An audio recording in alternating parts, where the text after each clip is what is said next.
laba khalad oo ay kala galaan bukaan la socdayaasha iyo dhakhtarada.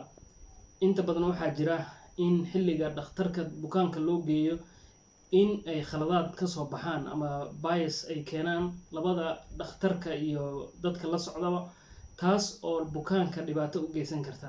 Asalaamu calaykum waraxmatullah. Soo dhawaada khiyaare. Mawduucaas aan rabaa caawa inaan idinkala hadlo. Marka ugu horeysa waxaa jira xilliyada qaybtood in dhakhtarada ay soo jeediyaan tala bixin loo baahan yahay in bukaanka wax loo qabto. Markaas dadka la socdana ay go'aankii si khaldan u qaataan, ayna marka qaybtood ay ka dhacdo misleading oo bukaankii lagu keeno isbitaalkii markii la keenay kadibna ama hawl loo baahan yahay ay ka boodaan oo yiraahdaan dhakhtarka kharash ayuu u baahan yahay, sababta go'aanku uu qaatayna waa sidaas.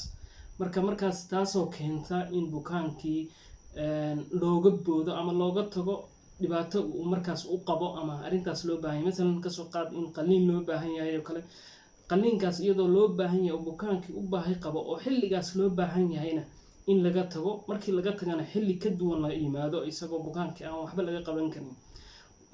Qiso waxaa iga soo martay aniga anagoo isbitaalkii joogna oo ka shaqeynayna oo qof bukaan ah noo yimid, hooyo u baahan in qalliin si degdeg ah loogu sameeyo. Markii qalliinkii loo ballamiyay oo reerkii loo sheegay, reerkii go'aan waxay ku gaareen waxayna ka baqsaneen in kharash dartiis arrinta loo sameynayo. Markaasi go'aankii ka noqdeen, isbitaalkiina gabadhii ka saarteen. Hadhowda waxay la yimaadeen gabadhii xaalad aan waxba laga qaban karin, waxbana uusan qalliinka markaa u tarayn. Marka go'aamo saas oo kale oo jira, waxaana loo baahan yahay markaas oo kale qof khibrad caafimaad leh inuu talada wax ku lahaado oo familiga dhinaciisa ka socda. Dhinaca kale waxaa jira iyadana oo tan labaad ah oo iyadana aad u dhib badan, dhakhtarada qaybtood inay ku fakeraan inay kharash dartii qalliimo aan loo baahnayn ama hawl aan markaas loo baahnayn oo kale inay u diraan. Taasna qisooyin fara badan baa iga soo maray anoo bukaan la socda ama tala ku leh inaan arko marka qaybtood in dhakhtaradii go'aanka sababtay u gaarayaan inay tahay inay kharash dartii u sameynayaan. Dhakhtar ayaan u tagnay anoo bukaankii la socda, waxaan nagu dhacday markaa dhakhtarkii wuxuu kiiska inuu xaalad abuur sameeyay. Marka dhakhaatiirta qaybtood in xaaladan mooyaan xaaladii jirta mooyaan xaalad kale inay abuuraan si ay bukaankii uga cabsiyaan bukaankana markaa si degdeg ah ama hawl aan markaa bukaanku uusan u baahnayn loogu qabto oo qalliin aan loo baahnayn ama hawl aan loo baahnayn la qabto, markaadna kharashka uu sidaa dhakhtarka uu kusoo galo.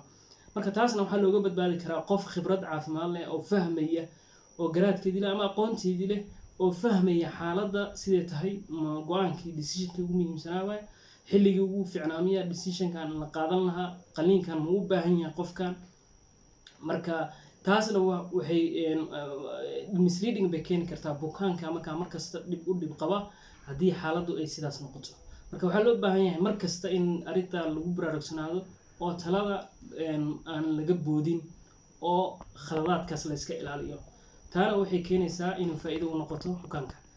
Halkaas ayaan rabaa inaan kusoo gabagabeeyo. Waxaan rajeynayaa inaad fahanteen halkan mawduucan ka hadlayay. aad iyo aad ayaad u mahadsantihiin. habeen wanaagsan.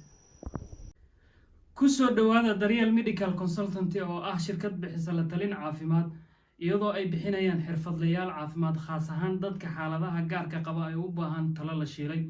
Sidoo kale Daryeel Medical Consultancy waxay bixinaysaa koorsooyin ay ugu talagashay in wacyiga bulshada iyo caafimaadka u leeyihiin kor ugu soo qaado. Waxaana ka mid ah koorsooyinkaas gargaarka degdega ah, first aid, child health, caafimaadka carruurta iyo caafimaadka hooyada uurka leh.